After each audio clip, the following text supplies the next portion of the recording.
We'll go on then with how to actually do things with our canning. I'm going to do some raspberries pretend today. And I've got my jar, I've got raspberries in my jar, and I've used cotton balls to play. And once you get them in the jar, and I assume that you're going to have them nice and clean when you put them in there. And you're going to put a syrup on it. It doesn't matter whatever strength syrup you like. It can be just a very light syrup or medium or real heavy, all depends on what you like in your family. They have a thing called a bubble freer. And this will, you put this in after you put your syrup in it and you work its way around. And this is with all fruits and meats if it's a loose pack, everything. You free the bubbles because that's air. And in order to get a really good seal at the top of your jar, you want to create a vacuum. In order to create a vacuum, you need to get rid of as much air as you can out there. Now, if you don't have a bubble freer, this is a chopstick and it works just as well to go around.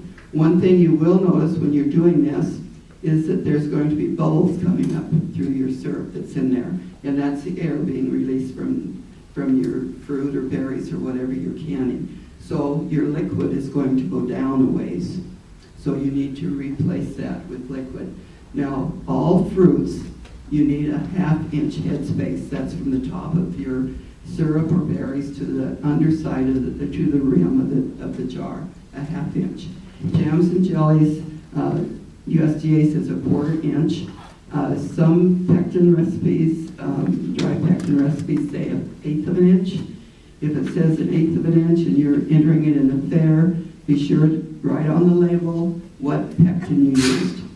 Because I have copies of instructions from almost every pectin there is. And if I can find that, then I won't mark you down for it at the fair for 1/8 of an inch. But if it's not there, then you're going to get marked down a point or two for having a jar that's too full.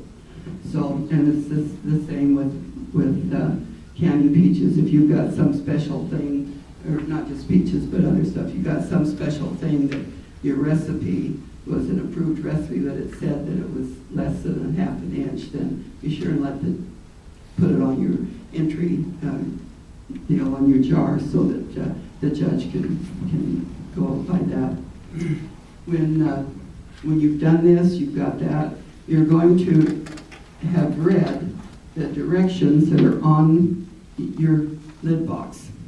Every year, no matter, I've canned all these years, since 1956, I've been canning. I still, every time I open a new box of lids, read the instructions on the back. Not so much anymore, but it used to be that it would tell you different things, different brands that had different way of preparing this. Because you're going to have to heat this up. Some of them would say, bring your water to a boil, drop your lids in. Others would say, put your lids in warm water and bring it to a boil. Others might say, well, bring it to a simmer, which is 185 degrees. So you need to read what's on there, because what is on there is what it takes to soften up the sealing compound so it will fit over your jar and seal. So be sure and read it. And some of them will be a little bit different, and some of them are the same. So just for your own reference, just check. It only takes a second. So we're going to put, I didn't bring a pan, so everybody knows what a little saucepan looks like. You put your lids in the saucepan, and I put mine in when I drop them in so that they're one's up and one's down. The next one will be turned up. And so that they're easy to pick up. If you just put them in like this, sometimes you'll have to stick together and they're real hard to get apart. So put one way and one another. Then we have a nice little tool to pick your jar lids up out of the hot water. And you can, even if it's upside down, it will still pick it up. And this will be sterile because of the hot water. And even if it's like this, then you put it on the side of your jar. Excuse me, that's not the way to do it. But you put it on the side of your jar, and then you take your finger and hold it as you pull this away. So that you do not want to touch with your hands the underside of that jar. because no matter how good you were at cleaning your hands, if you were preparing stuff, you might have gathered up some more bacteria, so you want to be sure it's safe. Then you're going to put your ring on, and you're going to screw it up just until it stops. That's right there. Then you're going to turn it just a tiny bit more. Just like that. It's all, just that little bit. This is ready now to put in the canner. So you've had your water in there, you've had it coming up to not a boil. You want it up just a little bit above lukewarm, about 180 degrees. And you put your stuff in there, put it all in. Then you're going to put your lid on. And you're going to turn your stove up, your heat up to high. You want this to come to a boil as soon as it will. So you bring it up to high, and then when it starts boiling really good, at that time you start counting your time, and you also turn it down just enough to keep it a nice gentle boil. So if you have quarts in here with fruit in here, they come way up. So you want still at least 1 to 2 inches of water above your jars. Has to be at least 1 inch, because the top of your jar has to have enough water around it to make it as hot as the rest of the jar. So you count your time, and if you just glance at a clock, write it down so you don't forget.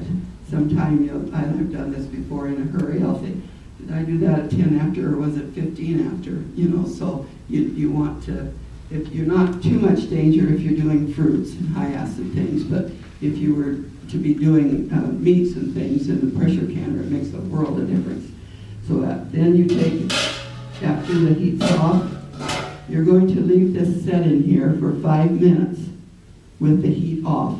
Now if you have a gas stove, the heat goes away immediately when you turn it off. If you have an electric stove, you want to pick this up and move it over to another burner where it's going to be cool. And by leaving this here in 5 minutes, it lets the jar become acclimated to a lower temperature, and it also will make it so that when you lift this out, that you're not going to have cold air hit it or something. Yes? I have one of those racks that I kind of bring it out of the water. Does that do the same thing? We'll do the same. You can lift the rack up too. A lot of people like to use the rack. I do both, but a lot of people like to use one of these jar lifters. And I've got this in my hands. If you have one at home and it's old, you've used it forever, check and see if it has a rivet here where they join. The only accident I've had 2 accidents when I was canning. One of them was with this, did not have a rivet here. When I picked my jar up, I didn't quite get this centered over the jar, and when I went to lift it, it slipped and it came apart. So after that, I always look for rivets, and most of them now do have. You take and lift these out after you set for 5 minutes, and then you're going to set it out onto a towel or something, or folded newspapers or whatever on your countertop. You're going to keep them at least 1 inch apart so that the air can circulate around them. You want to be sure when you're doing this that you don't have a window or a patio door or something open, because if you do, cool air might break your jar, so you want to be sure.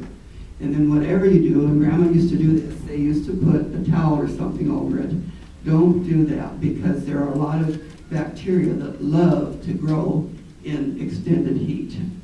We've had enough heat in here to kill what we need to, and we don't want to let what's there, if there happens to be anything else there, to continue to grow.